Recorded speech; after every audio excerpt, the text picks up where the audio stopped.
I think a lot of people take for granted the importance of keeping these clean. Now, this is a small window slash office unit that you can see here, and there's really no difference here. It's just that your condenser and everything is built into one unit.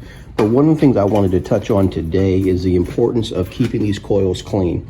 And most novices, even homeowners who have never done this, this is something that you can do. So they make brushes that will clean these coils off. And here's the importance of why it's so important to keep these clean. What ends up happening is, as dirt and dust, and in case of residential, dead grass, from weed whacking, from cutting the grass, it will collect on this thing. And what happens is, if you look closely, you can see these little silver rods going back and forth. If you look on the end here, so these are tubes that go back and forth through the entire system, like that. So what can end up happening is, in these systems you have refrigerant. And see, if you understand anything about refrigerant boils at a very low temperature, at least some refrigerants do. So typically the refrigerants that are in these systems boil at a very low temperature. Most people think of boiling as 212 degrees Fahrenheit. But a lot of the refrigerants, they actually boil at negative temperatures. So I know a lot of it doesn't make a lot of sense. It was hard for me to wrap my head around once I started learning this trade.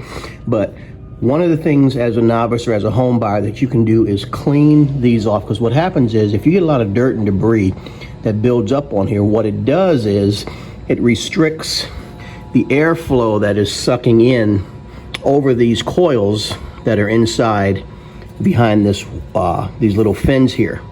So the one thing that you never want to do is to allow airflow to be diminished, because it will jack up your system. And what it will do, it will cause your compressor right here to have to work 10 times as hard. And what ends up happening, you can actually burn out your compressor, and that's something that you don't want to do.